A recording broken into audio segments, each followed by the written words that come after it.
Good morning, everyone. Hi, Andrea. Hi, Jimmy. How are you today? Fine, thank you, Perrie. How are you? Very good. It's a lovely sunny day, and actually, my backdrop reflects what's happening outside this morning, so that's quite nice. How are you, Jimmy? Yeah, good, thank you, Perry. Nice day and a good show scheduled. Yeah. Perfect. Good stuff. And my So, backdrop bears no resemblance to my house whatsoever, because but that actually, backdrop's tidy. quite fitting to what we're going to discuss, though, so that's a good thing. Yeah. So, what we're discussing is secrets of home styling. So, tiny little touches that could add big money to your selling price. So, imagine if you could increase your sale price by up to 8%. Yep, 8%. With just a shop list and a weekend. So how do you think we would achieve that then, guys? Ooh, bit hard work and thought. Absolutely. I think the key thing is some professional styling is kind of required, isn't it? And it is proven to help homes sell faster and for more money by consciously elevating the look of every room, from setting the stage to creating a sense of space. And there's all important final touches as well, which Andrea, as girlies, are normally quite good at. But a stylist expert's eye can spot the kind of unseen bits of a property, can't you, and the untapped potential, where us mere mortals perhaps don't. Probably you fall into Yeah. that camp, Jimmy, with the final touches. I'm not sure about that. I'm stylish. So if you've ever visited a show home on a new development, we've all seen those, haven't we? Yep. And you'll see how the builders spend thousands of pounds on the interiors, don't they, to really show off it to its maximum. A little bit of like the backdrop you've got, Andrea, this morning. Yeah. And they understand the power of careful styling and how you can kind of turbocharge how your house looks and your profits because of that, because people fall into that viewing, don't they? Mhm. But you don't need their budget to do that, I don't think, or Llewellyn, Lawrence Llewellyn Bowling, should I even say. I used to watch that when he did all his changing rooms, etc. So you don't really need him Yeah. after wafting in with his oversized cuffs and giving your home a valuable upgrade and show-stopping looks. You can kind of create that yourself, can't you? So our expert guide is bursting with knowledge, with skills and tips to professionally style your house, to make buyers fall in love with it, and also to pay a handsome price and reward to you. So, a little bit of effort at the outset, what we certainly see is by setting the stage, creates good income at the end of it, doesn't it? Yeah. Yeah, I would just going on what you said about the new developers, what they do. I've watched a couple of series recently on Netflix or Amazon Prime. Estate agency aren't like this, but if people wanted to watch it, it's called Selling Sunset, and there's another one in America where they're selling big homes in either Australia or New York, and some of these people, or the advice the agents are giving these people, are to spend 50, 60, 70,000 on designing or interior designer to get the house to look perfect for the right buyer to come in and target the right buyer to pay the best price for the property. They are selling multi-million pound properties, but you can do that on a lesser scale with the market in the UK. Absolutely. It's all about percentages, isn't it? Yeah, I would agree. But I think on a smaller scale, though, I mean, some people just don't have the affordable cash to, especially at the moment, to put out to get the property looking like a house. But what they can do is on a much smaller scale, as you said, Jimmy. It's just that with the stuff that they've got, it's just placement, isn't it? Some things in the house might just not be in the right place, and a little shifty around might not necessarily cost you anything, and it'll just look better in another area. It's absolutely true, and for those of you out there watching, if you've got some great ideas, we're not the masters of it all. We've got some tips and guides that we can help with it. But if you'd like to comment, show us some love, we'd really appreciate that this morning.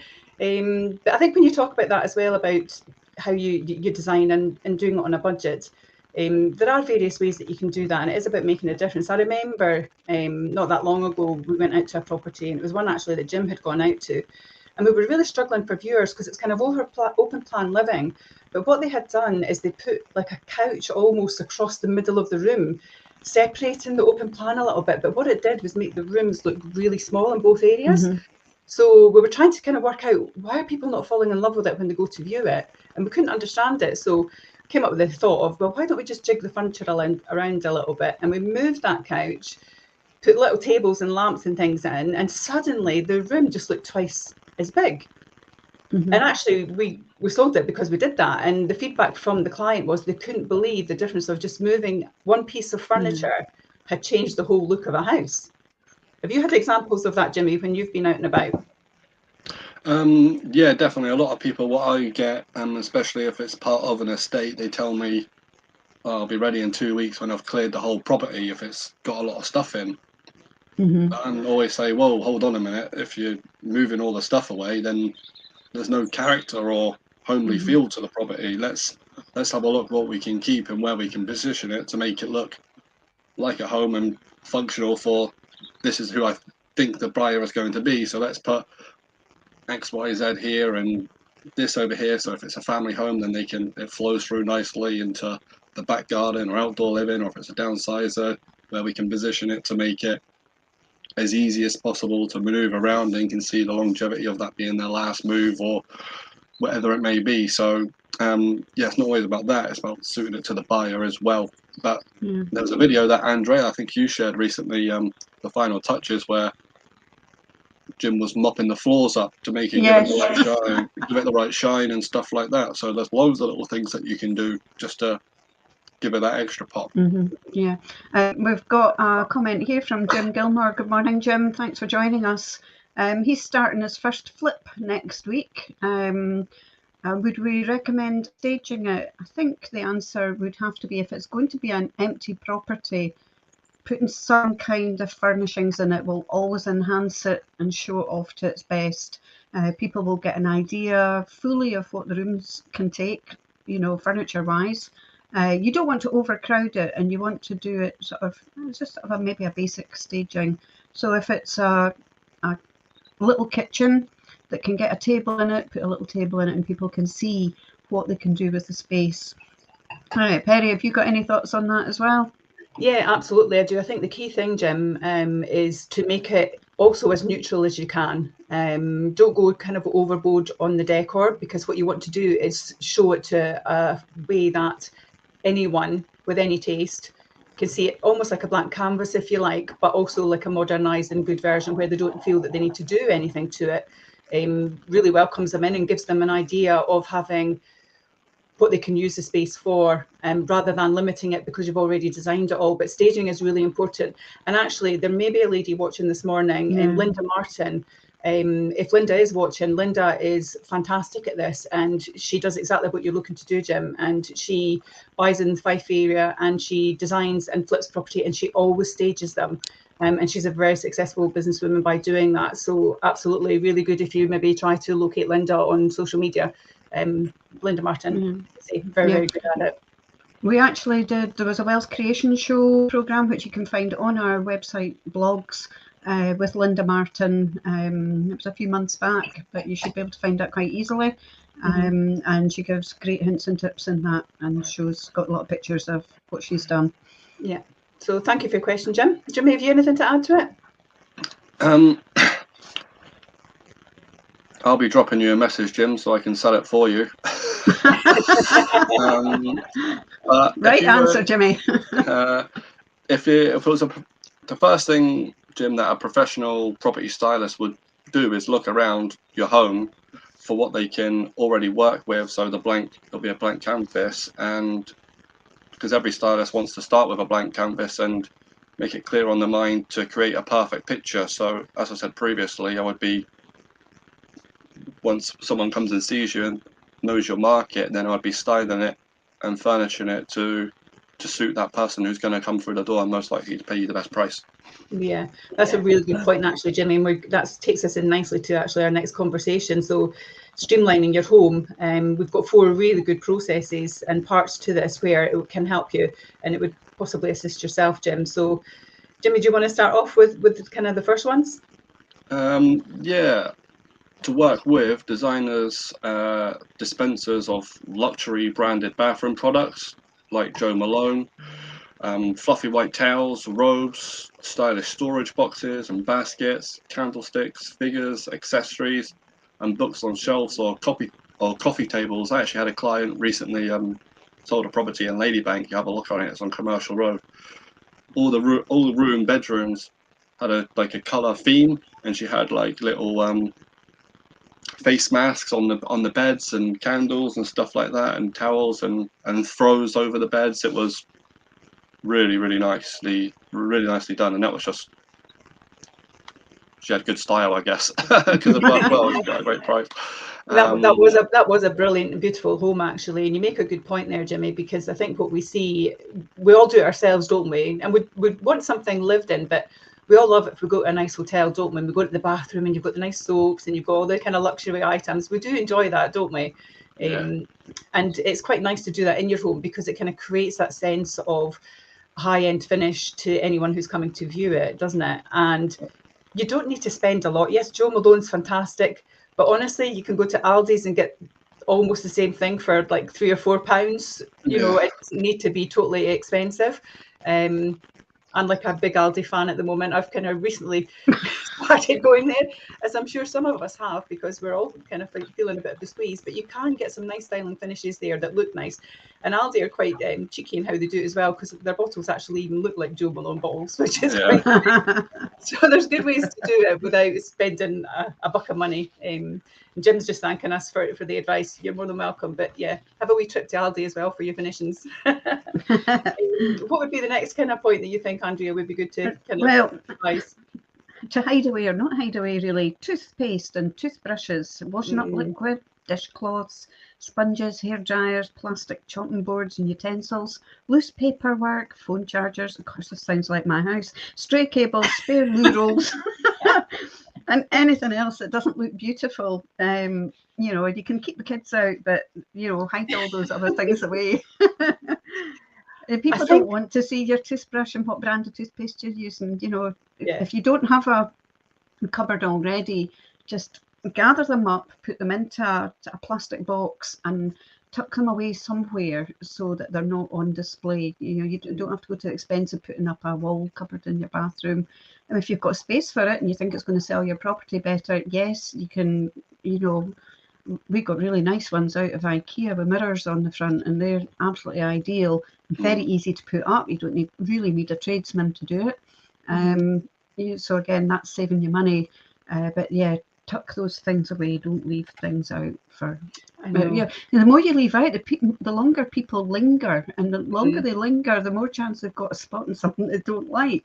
So it's true though, because you don't want them coming into a room and then trying to work out what the room is doing and saying about the house. That's a big key. Yeah. Well, you don't want them questioning what the owners are doing. You want it all to be about the house. Yeah, absolutely. And I think, you know, you talk about the toothbrushes and things, but one of my pet hates when I go in as well is when you go into the bathrooms and you can see that the towels are in there and they're used and they're hanging on the bath rather than on a rail, or the toilet brush holders and things like that. It's all those little things that just don't look great, do they?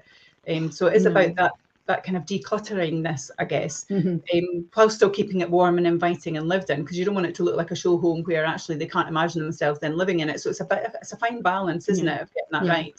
I remember I bought new towels when we were moving, you know, for selling our house, and nobody was allowed to use them. They were only brought out when there was a viewing, and everything else got taken away. But actually, it's a good point you're making, and it's the same if you've got pets as well, isn't it? You know, dog beds and dog toys and everything lying around, they're great, but people coming in may not like dogs, and also you don't want to kind of give off that vibe that your house is maybe not as kept as fresh and nice because all these dog things are lying around. And we have that experience sometimes, Jimmy, don't we, where we go into homes and you know that they've got pets, and it's about how do we approach that discussion of actually it might be a good idea to put that behind the scenes a little bit when we're preparing photographs and videos and viewings, etc., isn't it? Yeah, I don't mind. I don't mind dog beds being out as such, but you don't want all the toys over the kitchen floor and dog mess in the garden and stuff like that, as long as it's in the corner and tied away and clean. Sorry for anybody that has pets and there's no lingering smell of pets around, then I would say that's the key. If it's tidy, everybody, well, I don't even know what percentage of people have pets, but I think, well, both yourselves have got dogs, so it's 66% right in front of you then. A lot of people do have them, so as long as it's tidy and and you can breathe for fresh air, then I don't think there's necessarily a problem with that. Yeah, I'd agree. I think the other thing as well is also, you know, it's about decluttering, isn't it? So again, we've got some great advice and guides on decluttering. So if you visit our YouTube channels, you'll see quite a lot of useful tips and hints in there in regards to getting yourself sale ready and how to declutter. But I think as well, the other big thing, and I found that when I downsized, and again, it's about creating this blank canvas for getting your house sale ready, but to sell, donate, or bin it. What do you do with all this stuff that we collect? You know, you made a joke earlier on, Andrea, about, oh, it sounds like your house with all these things, but we all do that, don't we? We have to live in our homes. Yeah, but the sad thing is, I have decluttered recently, and it's still like that. Sometimes there's a huge emotional attachment, and that can be one of the most upsetting things when you're selling a house, especially for people that are downsizing. You know, that they have to let go of things that they probably wouldn't have let go of otherwise. Yeah.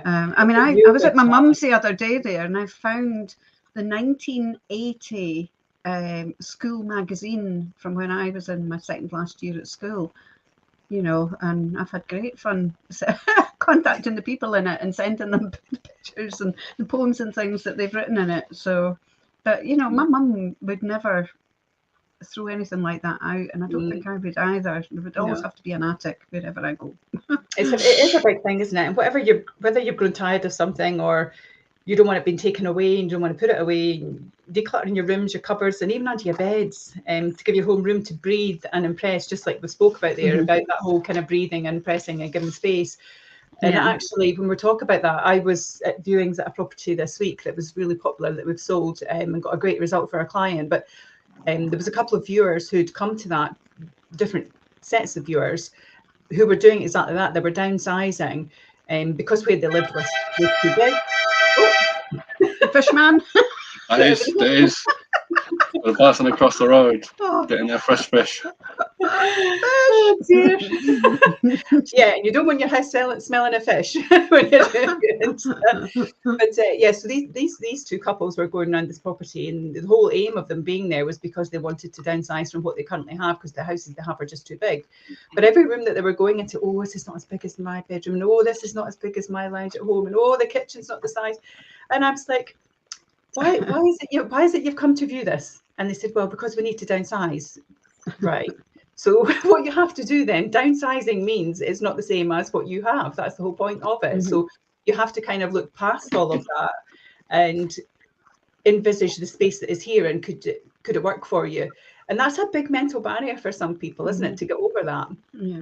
I mean, I think even sort of the house builders of just now, a lot of the show homes, because I'm an avid show home viewer, and they don't have the same amount of storage in them that the older houses used to have, and I think that must put some people off. It has to.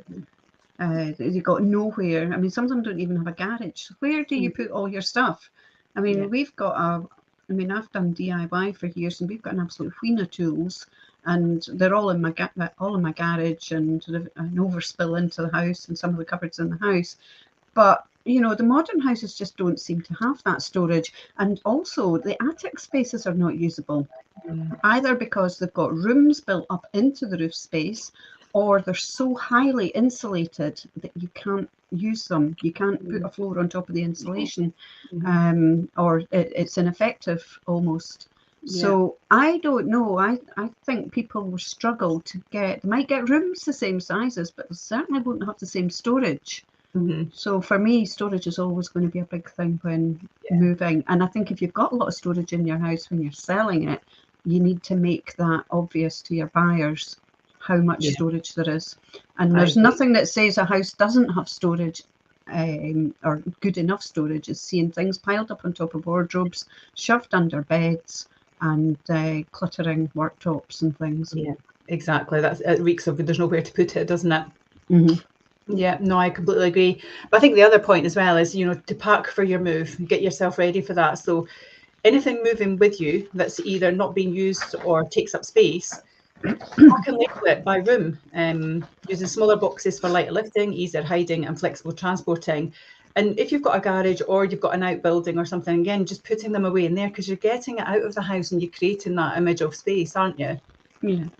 But there's many upsides to doing this now as well and getting yourself ready. Not only will your home look irresistible for your photographs, it'll feel fabulous for your viewings, which is what we're talking about, but you'll also have a large part of the packing done early, which is, again, a massive bonus, isn't it? Because it saves on the stress at the end. 100%. Totally agree. So what else can we talk about, kind of about rediscovering and reviewing and repurposing maybe some of the things that you have in your home, Andrea? Well, I mean, obviously you accumulate stuff over time, some more than others, and you might not notice just how something in one room would look great with something else in another room, simply what I was saying earlier. And professional stylists look around your home for the possibilities and pairing of, pairing partners, so why not copy their technique?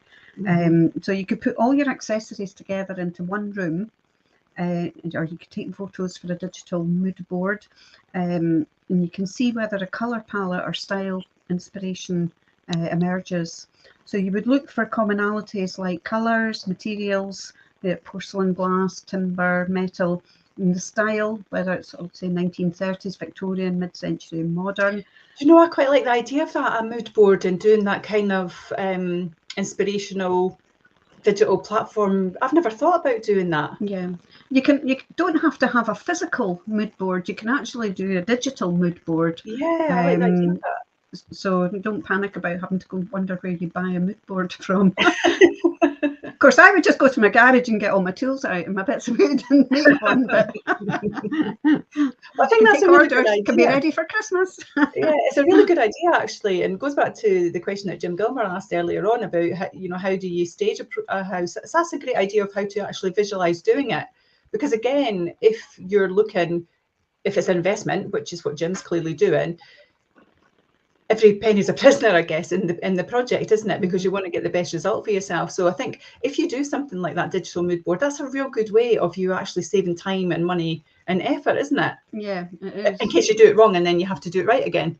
Yeah, I'm going to say good morning to Jim Parker. Are you coming in? Morning, Jim. Or are you just sitting in the background? Oh, he's disappeared again. He's disappeared again. I thought he was gate crashing us. He must have just been sitting in the background. Never mind. Okay. So we would want to explore whether painting a chimney breast or an alcove or single wall, and whether that would help tie in with the newly styled room. So making a feature wall, they're quite something at the moment. Feature walls, aren't they? Do you think they're going to stay in fashion or go out of fashion? Well, I hope they stay in fashion, because I've just done mine. So bye. So I've got a feature wall in my lounge, in my kitchen, in my bathroom, in my bedroom. The rest of the walls are just a nice neutral colour, but it does make a room pop a little bit.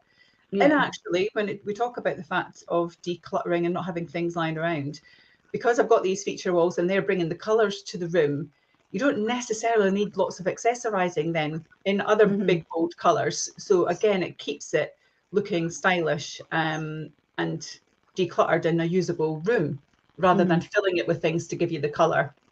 What do you think about that, Jim? You look like you've got a neutral thing going on at the background here. Yeah, neutral in most walls, and then we have a feature wall as well, but the feature wall normally is, depends what colour you want it, but then we have different shelvings and then plants or photos of the family, etc. on them. So that's what style Charlotte's gone for anyway, should I say.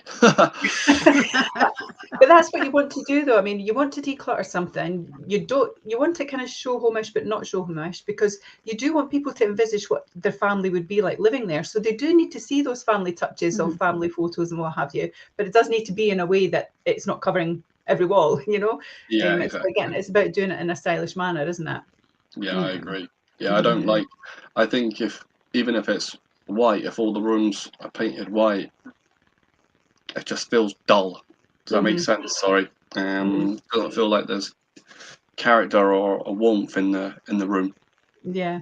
No, I would agree. A lot of people will go for white walls, but then they'll accessorize it. So that's what I like. Yeah. Maybe 2 or 3 white walls and then Yeah. feature walls is that's my taste anyway. So one of the other ones here, Perry, would be give any spare rooms a purpose. I think this is quite important. So it could be, say, a guest room to a study or a playroom, a home office even, and make them feel lived in and loved, even if you're not using them. A lot of people, the spare room tends to be a dumping ground. It's true. Right, just put it in the spare room just now and we'll sort it out later.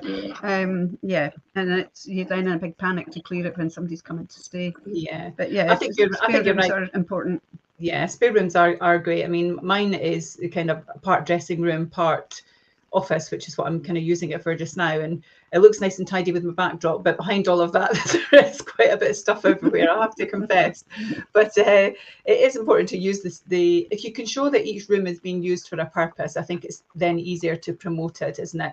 And when we talk about home offices, we certainly see that a lot just now, Jimmy and Andrea, when we've got inquiries coming in. A lot of people's requirements in this last 2 years has been, I need home office working space, which had never really come up before, I don't think. But you know, being at home and what your home is used for has changed in its functionality quite a lot, hasn't it? It certainly has. Yeah. I'm always, when I'm doing viewings now, I'm always asking, what's your working? Are you working from home now, or are you working in the office? A lot of people, or they just openly say it, and then we always discuss where they could potentially have their home office, if it's building something in the garden, or if it's a spare room, or knocking out something under the stairs and making a little nook under the stairs where they could get a table and chairs or something like that. So it is really important. Yeah, I think as well, the other thing with that is the fact that it might not necessarily be a room that can be a home office space. I mean, we've got a great property that we've just listed just now, Snowdrop Cottage, haven't we? And actually they've in their hallway in the understairs, but they've created a beautiful little kind of home office. Yeah. So that's always a nice thing as well, isn't it? Yeah, 100%. Yes, tastefully done. So that's not your stomach grumbling, Jimmy. All right, so maybe I should have shut the window before I come on. So as a final tip, professional styling doesn't have to mean the extreme colour coordination, does it? It's more about that laid back and natural sense of continuity. And we've spoke about that. We've just given examples of how actually we've created that in our own homes, haven't we? But if you're unsure on how to match any items, grab some inspiration from Pinterest. You know, there's so much online that you can access that gives you real good understandings of how you can make your home look nice and make rooms pop. So it's always good to kind of do some groundwork before you start, isn't it? Yeah, I agree. So what else can we do? I guess it's about creating space, light and an atmosphere, isn't it, Jimmy? So what kind of advice would you give on that? Well, what I've seen really is buyers can't resist a bright, spacious and welcoming home. Some professional stylists know all too well. Obviously professional stylists is, but ourselves who's conducting viewings will know that as well, when the reaction as soon as they walk through the front door. And here's how to use some of their experts' approach for photos that pop and viewings that will sell. So one would be open sight lines. So picture an imaginary line from the door to the window in every room to see if anything is in the way and whether you can remove it or change it. I think that's quite a good one. If there's a sofa where people might sit, or in front of a window which might be blocking it, get it out of the way so the light can come in. And that's something as simple as pulling all the blinds and making sure the windows are all open so the light can come flooding in for the viewings as well. Yeah, that is a big thing, isn't it? And I think it's when you're walking around, if it's visible to the viewer that they go, oh, I don't know about that there. It's about, again, if we're conducting the viewings as the agent, it's about the agent then trying to allow them the ideas and the visualization of what the room could be like for them, isn't it? And they've got to look past the fact of how it's used maybe for the current purpose sometimes, don't we? Yeah, definitely. Another one, which I think is a good one, is reveal more of the room. Replacing like solid based coffee tables and nightstands with one with legs will show off more of the floor, which people, if they're looking at the floors, will get a bigger feel for how big the room is, and may even anticipate that the room is actually bigger than they really think it is. And as can lifting plant pots and onto stands and swapping wooden legs on couches and beds to mirror door transparent designs. It's all about that reflection and creating more space, isn't it? Yeah, it's like I was watching something, some property flipping program on TV the other day, and the lady was talking about where she wanted the kitchen, and she wanted a cooker facing out onto like patio doors or French doors overlooking the garden, so she can cook, have an open playing area, and watch the kids play in the garden, so she can see everything. But the designers were saying that's just taking up your half in your area by putting the island there. I would suggest that we put the island, don't have the island, put the cooker on the other side, but then you have this like mirror where the light will reflect off there, so you get loads of light, but you can also see, still see the kids play in their background. And they went for that, and she was over the moon with it when it actually was finally finished. That's a really good point you make, actually, because I was at viewings this week, and 2 different sets of people again did the same property, and it was a beautiful kitchen, really didn't need anything done to it. But the first thing that both ladies did out of both couples in the kitchen was go and stand at the sink. And I kind of thought, that's what I would do. And they said, I'm standing at the sink because I want to see when I'm standing at the sink, what am I going to be looking at? And that was really, the view for them was really important. One, because they wanted to look at the garden area, but the second one was because the lady wanted to ensure that when her grandson was outside, she could see him and she would have visibility on him. So it really does play a big part, and you don't always think about that. And I hadn't really thought about it thoroughly until that was pointed out on those particular viewings. So it's a really good point, Jimmy. Yeah, I would make my husband stand at the sink, because that's where he goes. That's where I stand normally as well, doing the dishes.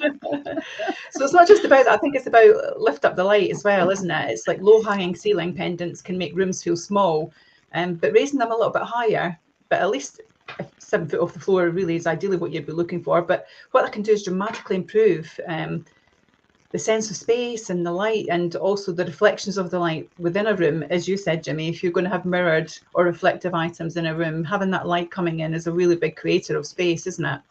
Yeah, and I would say especially what you've said there about lift up the lights and having it at least 7 foot off the floor is a big one, because if you get someone tall or lanky like me coming in and I'm ducking or hitting my head off stuff, that's just a bad vibe and bad thought straight away, especially if you've done in a cottage or done an attic conversion. That's a big one, trying to make it as bright and as spacious as you can. I think you're right there. And I think also another tip is, decorating it with lamps and redirecting the light around the room, highlight specific features within a room is always a good thing, and create a cozy evening atmosphere as well. I think especially at this time of year, isn't it, where light is going to start being an issue for us with viewings and getting homes ready and the videos and the photographs, because we're going to have duller light in the morning and then it's going to be darker earlier in the evenings, isn't it? So I think having all these little tips in regards to how you can create inner light to a room when we're in this kind of changing seasons, a massive thing just now, isn't it? Oh yeah, 100%. Yeah, I think one of the things that's not been mentioned on here actually is the use of light tunnels.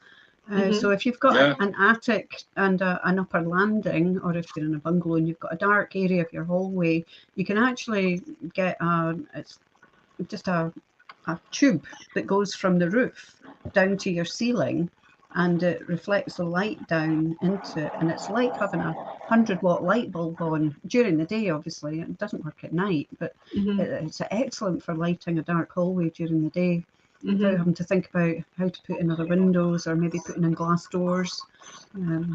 So that's another one that you can do. So how does that work then, if you're doing that then, Andrea? I've not heard of this. It just all works with mirrors, and it reflects the daylight down through this tunnel into your open space. And the bit on your ceiling just looks like a flat, one of these domed recessed lights. Oh, okay, yeah. I think we've had a couple of those recently. I'm not sure if it was ones that you've been to, Andrea or Perrie, but I've definitely had a couple recently that's had a tunnel. Yeah, it's a good economical way of doing it as well, though, isn't it? And it does, as you say, when people are looking to sell, they don't want to necessarily be spending funds putting in new windows or anything that's going to create that light. So it's a good way of doing it, isn't it? Yeah, definitely. I think with that as well, it's about making windows work for you as well, isn't it? And swapping out half height curtains for blinds. That can really make a room feel fresher and much more modern and brighter, can't it? And while floor length drapes are great, they do add glamour, but you don't want it to be the situation where the floor length is kind of shutting off all of the window, because again, you're taking out all that natural light and making a room look dark. And when room look dark, they tend to look smaller as well, don't they? So it's about it's a creation of space and light that you're wanting to create, isn't it? Yeah. One of the other things in there for windows, and I'm looking into that at the moment, is plantation shutters. Because if you get those in, well, you can get them in all different sorts of colours, but the white wood, you would think it would actually darken your room by having shutters there, but they actually reflect the white light into your room. So although they can keep out the brightness of the sunlight, they still put in a lot of daylight into your room. Absolutely. And also it doesn't make the rooms look dark. We had new windows fitted just before the summer started there. And I was trying to work around, do I put fresh curtains up or do I put blinds up, and what kind of blinds do I put up? But then I don't want it covering the windows, and you're restricted with that as well if your windows tilt in or come. It depends really on how your layout is. But one of the things that I did, and actually it was quite economical to do, and it's a great one for Jim Gilmer as well in regards to when he was talking about staging. And we were able to order these online, and it's actually those blinds, it's like the Venetian ones, but they actually clip into the frames of your window. Yeah. It actually looks almost like part of your window, so you're not fixing it to the walls. It's not overhanging the window, making the window look smaller. And because we measured it all up and did it ourselves, honestly, it was about a fifth of the price than getting a firm out to do it, and they look fantastic. Yeah, no, that is a good idea. I think the keys of what we're talking around here on this whole subject is more light and more floor space mean more money in your pocket at the end. So don't hide your home's best assets by showcasing all the finer points. You'll reap the greatest rewards by, as I said, showing the light and the floor space as best as you can. Absolutely, that's a really good point. And it is all about that creating the scene and learning to make a scene from your home. So an empty surface is an opportunity for a sophisticated style moment, isn't it?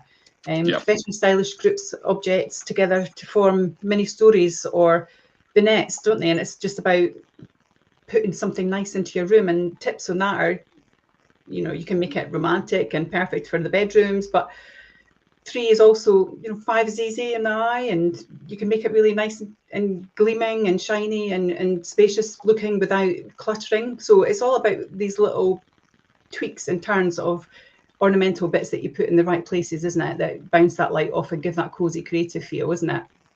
Yeah, definitely. So what would be the classic ideas on that then, Andrea? Well, for vignettes, trays for purposeful grouping. You could get like bottles, if you're a drinker, bottles of vermouth, bitters and gin for a Negroni on a sideboard, or candles, cacti and ceramics for a coffee table.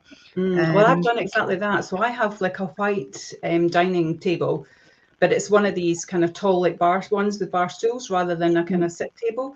And I thought it's quite purposeful in the room, and because it's quite tall, because Billy and I are tall, so we wanted to go with that effect. We were debating what we could then put on it, because whatever we put on it again was going to create even more height, and then suddenly it's going to be too much of a feature in the room. So I did exactly that. And so we've got a lovely silver tray. It's kind of like a butler tray, if you like.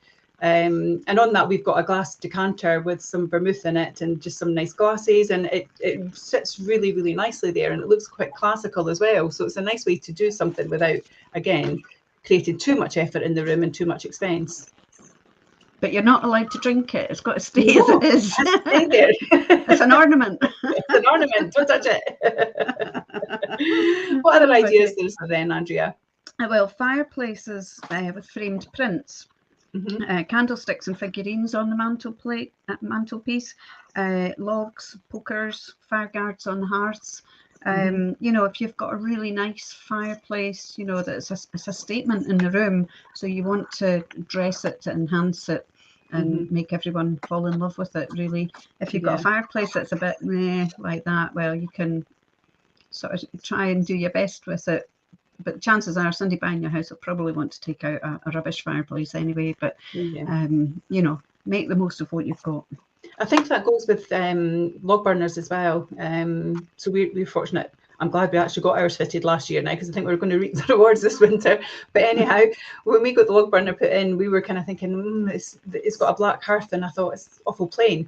And I actually went out and then got exactly that, the whole set, with the little broom and the poker and what have you. And I remember when we were children, actually, because we used to have an open fire at home, and we used to make the toast and the marshmallows and everything on it. And so it looked, at first I thought, oh gosh, that's going to be quite an old-fashioned thing to have. But actually sitting on the hearth, it does look quite stylish, and I do quite like it. And it's, as you say, it's about just making those little tweaks that enhance it but don't overtake the main feature, isn't it? Yeah, I agree. Yeah, and you can get very good replica log burners, that are electric, but they look the real deal. And you don't necessarily have to have it on as a heater. You can have it on as a centerpiece, just for the effect. Yeah, absolutely.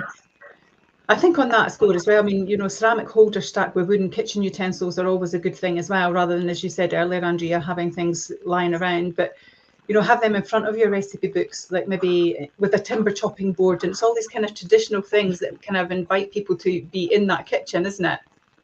Definitely. Yeah. Well, you're laughing at. Apart from me. I actually bought a really, really nice utensil holder that is a ceramic one that has a little lip on the bottom of it for sitting your either your cookery book on, or your iPad, or your tablet, or whatever, for your recipes. So that's really good. Never used it yet, but it's really good. You need to get creative with your baking on a Sunday, Andrea. But I think beds as well are a big feature in a room. Of course they are, but again, important to dress them right, isn't it? Because they take up so much of the room, don't they? Yeah. So Jimmy, what would you suggest on that then?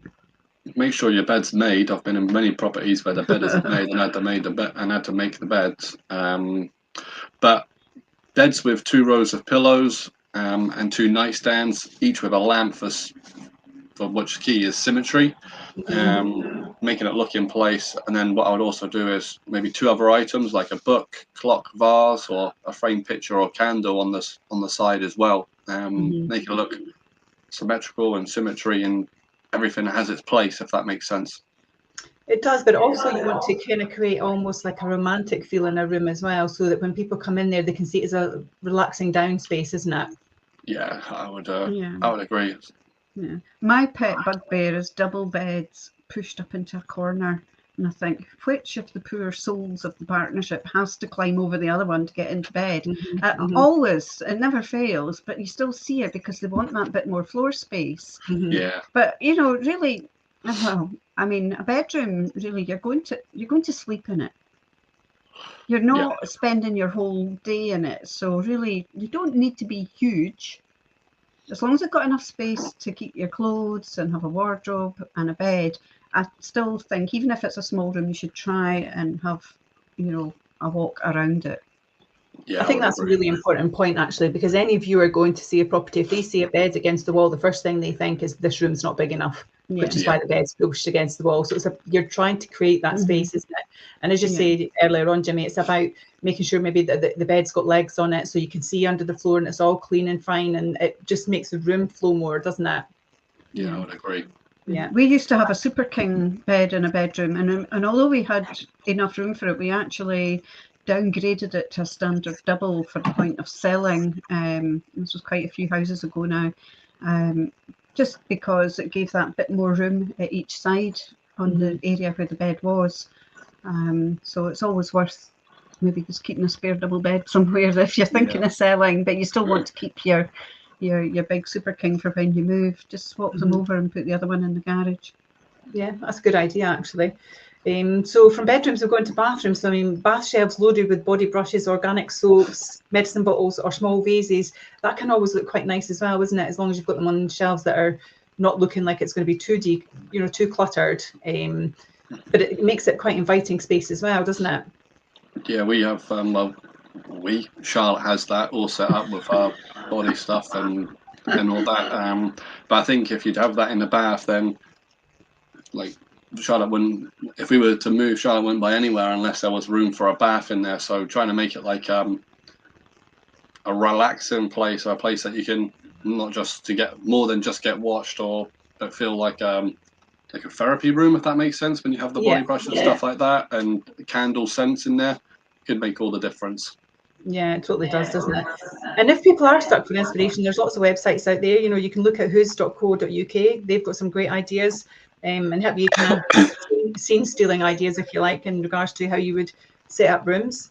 So we've kind of covered how you can set the scene in a room, but how do you soften some of that up, though? How do you soften the edges? Because, you know, sometimes that can look all quite clinical, can't it?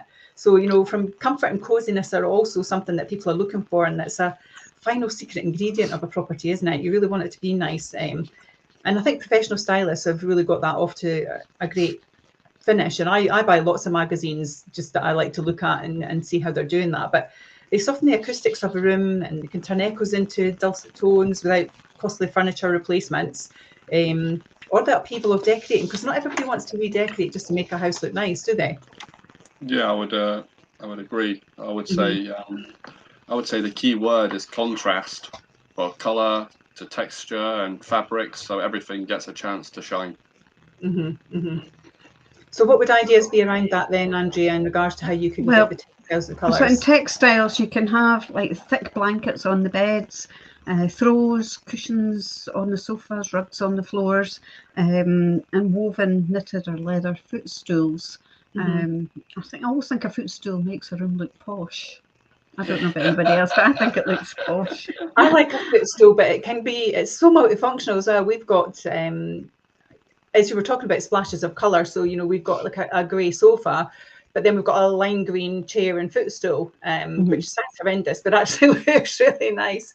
But that footstool, it does get used as a footstool, but I use it as a tray. I use it for many functions. I do, you know, arts and crafty things. And for me, that's another workstation almost when I'm sitting doing something. But you can display that in a room as well to show someone that they can do other things in a room rather than just what the room is.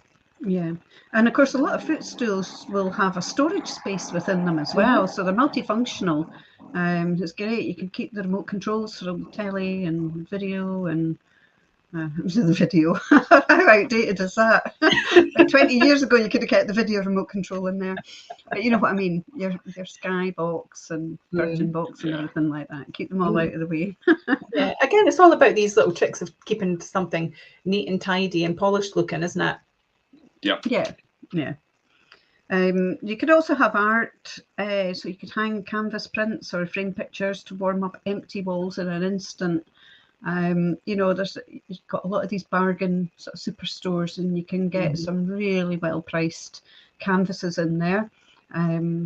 And if you're artistic at all, once they've done their job there, you can reuse the canvas and paint anything on it you want. You can do projects with your children, with your grandchildren, just paint it white and get them to put handprints on it, and then you've got something to keep.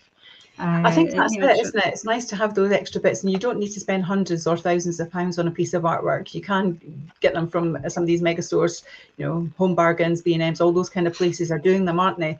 Yeah. But you're right about the fun thing as well for families, because again, this would drive Jimmy with his young family to a property potentially. You can get those canvases that are literally blank, and you can buy them in Home Bargains, and the kids can decorate and create, and it's all those timepieces that people keep in a home as the years go by, as the remembrance of the children growing. So I'd imagine, Jimmy, you've probably got quite a lot of that in your home at the moment. Yeah, you got loads of Pepper drawings and whatever it is that's coming home with Zara when she's at nursery, or the childminders, and Jack always comes home with his stars of the week or whatever it may be from school as well, and we just don't have enough place to put them at the moment. But yeah, those touches do drive the emotion of when buyers come through the door. So if you can display some of them, that is a good one to do. Yeah, I definitely agree. You could also have plants are another way of softening things. So try some green in every room, and like a statement pot plant. Ivy trailing from shelves, freshly cut seasonal flowers, or even a single fake stem on a nightstand. I'm hopeless with indoor plants, I must admit, and I've got a couple of fake ones, but they do make a little difference to a room. They're also meant to have health benefits as well. They do, so for your air. Yeah, for your air, they do. So I think, you know, there's multiple benefits to that. You're absolutely right. But I think, as you said about, you know, perhaps you're not great at kind of growing indoors, but what I see quite frequently when I'm out and about as well now is that, again, depending what season it is, but you see like glass vases, tall ones in kitchens, and they've filled them with fresh chili pods or oranges and limes and lemons and things like that. So again, you've got this kind of pops of colour in rooms, but also they're giving off scent, they're giving off the emotion that this is a place you want to cook in. And again, it's about this image of, we can work in here, it's a working kitchen, and that works for me. So it's all these positive statements that the rooms are making, isn't it? Definitely. Yeah, and as I say, you don't have to go overboard with these things. You could go out on a walk in the woodland and pick up some twigs or some leaves, make a collage out of the autumn colours of leaves. Again, it's something that you can get the children or grandchildren, and time investment with them is always great. To make something. I mean, Lawrence Llewellyn Bowen, he would be telling you to make a collage of the leaves and then pour resin over it and make it into a table, and but it doesn't have to be as complicated as that. But it's building memories as well, and it'll give you good memories of the house that you're maybe leaving if you don't want to have to leave it. Yeah, I think at this time of year as well, when we're coming into autumn, you get that ever-changing colours. One of the things that I do, and I've started doing it when we came back to five years ago, I've got a big LSA glass vase that really I don't want to put like a big standing fake flowers in. And what I do each year is, when we're walking around, Silverman Park is actually my kind of favourite place to go to do this, is picking up the acorns that fall, and I try to pick up these big acorns, and I'm slowly filling this LSA jar with all these acorns, and it's a real nice feature in the room. But also it's about bringing, we've talked in the summer a lot about taking outdoors, indoors, and indoors, outdoors, and it's the same at this time of year as well. Just coming into autumn and winter doesn't mean to say that we've got shut up all the barricades and we're staying in, we're not going out. You still can bring outdoors in, and vice versa, can't you? Yeah, I think so. And it's not actually been mentioned on this, but there's a lot that you can do with your outside space to make it sellable and to make you more on your, if you've got a nice decking, to make sure that that's in good condition. If you've got a patio, there's ways of dressing that, even through the autumn and winter months, to make it, appeal to a buyer, and to make them see that what the garden can be used for. Definitely. And you're seeing that, I'm certainly seeing that a lot when I go out to properties at the moment. There's lots of pots still in gardens with nice colour in them, even though the kind of summer flowers are going. But also, again, seems to be a real big theme at the moment on fences or sheds or summer houses, is you're getting those design panels that you can buy, that you can put on, and it's almost like a feature wall in the garden. They're fantastic. It looks really nice, and it really dresses up the outside space. So you're right, it's absolutely about making sure that everything looks to the maximum, isn't it, for people to come and see it, and for you to enjoy kind of being part of it and show off your home, really, isn't it? Yeah, definitely. Yeah, I mean, the garden is definitely included in part of the home. I don't think it can ever really be seen as a total separate entity. Some people might buy a house, but they've got to love the house and the garden. Yeah, I would or say. see that they can do something with one or the other. I don't think I would ever buy a house if I hated the garden or couldn't see a way forward with it. Yeah. I mean, obviously flats and things don't have gardens, but you can do things with your windowsills, put little plants out on your windowsills, decorate them up, have a window box. You get those little mini gardening kits. Have you seen them? Yeah, so cute. Got little little rake and things. Yeah, so you can get lots of little ideas like that, and we see that a lot when we go along Lee Snook, isn't it? And when we see all the kind of little old fish cottages and whatnot, and all the windowsills have got that. They've got their little coloured boxes with their flowers in them, and shells and everything relating to the sea and the ocean and whatnot. And it's really nice to do that, because again, it's about bringing it all together and making it a workable place, isn't it? I'm thinking back to Jim Gilmer there doing his first flip. Stage the inside, but you can stage the outside as well. So once you've done the outside of the property up, maybe some plant pots, nice door furniture, make it really, really appealing from the streets. Mm-hmm. And on that topic, actually, you know, if you are interested in that and how to create that nice space outside and planting outside, you know, we have done previous shows on that. So, you know, if you want to check out, we did one that was a kind of flower power vlog. So again, if you want to go on our social media channels, our YouTube channels, you'll see that on there. We'll actually put the link in this program as well, so we can do that for you to kind of click on and have a look. But again, it gives you some real good ideas on how to kind of stage your garden and make your garden really pop and sing as well as the home, because they both come together, don't they? Definitely. And if people are looking for ideas, then check out a previous blog that we've done on our website and on our YouTube channel. Yeah, absolutely. And there we go. That's the link for the Flower Power blog gone up there. There you go. Perfect. Oh. So It's gone on what's your twice. next? People are probably thinking, well, what's my next steps then? Where do I go from here? And I think adding professional style to your home is not as much work as you think it is. I think we've kind of shown that with what we've shared with you today. You know, it can easily be done. A single fun-filled weekend could really give you all the time that you need to lift your house and get it in that position for you selling your price to the new heights as well that you would like to achieve. So whether your home's ready for sale now or you're just thinking about it, then obviously we've given you ideas around that. But we're here, you know, if you want to message us, if you want to look at the show later on, if you want to, you know, if you're watching the blog later, you can always just message us directly, reach out on all of our social media channels, and we'd be more than happy to kind of give you some guidance and give you some advice. So just some final thoughts on that then, Jimmy. What would your kind of final share be? My final share would be staging and styling is important. Key things is letting in the light and letting in the floor space. But also, if you are going to be putting your house on the market, speak with your agent about who your market is and trying to style it and stage it for then coming through the door to ultimately try and get you the best price at the end. Perfect. Great. Andrea, what would your final thoughts on it be? I would say it'll be perfectly obvious to your viewers, if you love your property, they will love it too. Yeah, I think that's a really good final point. And I would just echo that, to be honest with you. If people come into your home and they can see that it's loved and it's been thoughtfully done, and that they can see that it's lived in a nice way and offers so many different creative aspects to a lifestyle, that's really important. So we're happy to help with that if we can. So guys, Jimmy, Andrea, thank you very much for coming on the show. Really appreciate your time this Saturday morning, and I hope everyone else has a great day. Take care. Thank you very much. Thanks everybody. Have a good one. Thank you. Bye.